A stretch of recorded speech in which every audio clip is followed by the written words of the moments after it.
जिस बात का डर था वही हुआ। चुनाव की आंधी किसी के घर का चिराग बुझा गई। दो दोस्तों ने पहले पार्टी की, फिर नशे में चुनाव लड़ रहे ताया के लिए भिड़ गए। और फिर एक ने दूसरे को बालकनी से फेंका और उसकी जान ले ली। उसने सिर्फ इतना कहा था कि तुम्हारे ताया को कम वोट पड़ेंगे, ऐसे में वो शायद ही जीत पाए। घटना है जिला सोलन की अर्की के दाड़ला घाट की, जहां लोकतंत्र के महापर्व में चुनाव को लेकर हुई एक मामूली बहस से किसी को जान से हाथ धोना पड़ा और किसी के घर में अंधेर पसर गया। मृतक का नाम अश्विनी बताया जा रहा है और जिस दोस्त पर जान लेने का आरोप है उसका कुणाल। लेकिन सोचने वाली बात है कि आखिर क्या हो गया है, लोगों को क्यों नहीं समझ आती है एक जान की कीमत।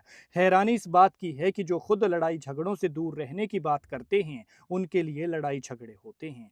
पुलिस को दी शिकायत में परिजनों ने बताया कि 24 मई की रात को दीपक और अश्विनी साथ थे। बताया जा रहा है कि दोनों ने दारू पार्टी भी की और अगले दिन 25 मई को दोनों जालपा माता मंदिर सियार गए, जहां उनकी मुलाकात सियार के कुणाल से हुई। इसके बाद तीनों युवक शराब लेकर गांव के पास जंगल की ओर चले गए और देर शाम तक वहीं बैठे रहे। शिकायत में बताया गया कि शराब पीने के साथ साथ इनकी चर्चा चुनाव को लेकर शुरू हो गई और थोड़ी ही देर में कुणाल और अश्विनी के बीच बहस बढ़ गई। कुणाल के ताया चुनाव लड़ रहे हैं। धीरे धीरे जैसे जैसे नशा बढ़ता गया वैसे वैसे इनकी बातचीत बहसबाजी में बदलती गई।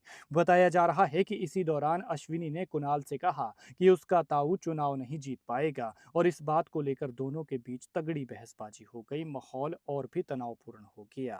इसके बाद तीनों युवकों ने सियार के एक ढाबे से खाना पैक करवाया और तपन के घर पहुंचे, जहां बालकनी में बैठकर फिर से शराब पीने लगे। इस दौरान दोनों के बीच दोबारा इसी मुद्दे पर विवाद और गाली गलौज शुरू हो गया। हालात बिगड़ते देख दीपक और तपन ने कुणाल को कमरे के अंदर बैठा दिया।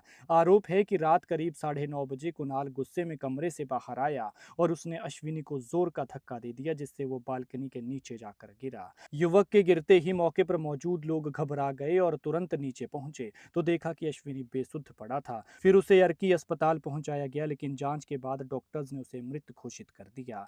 फिलहाल पुलिस ने मामला दर्ज कर लिया है और आगे की कार्रवाई शुरू कर दी है। लेकिन देखिए, चुनाव जीतेगा या हारेगा कोई और, लेकिन यहाँ जान किसी और की चली गई। आप इस घटना पर क्या कहते हैं, कमेंट में जरूर बताएं।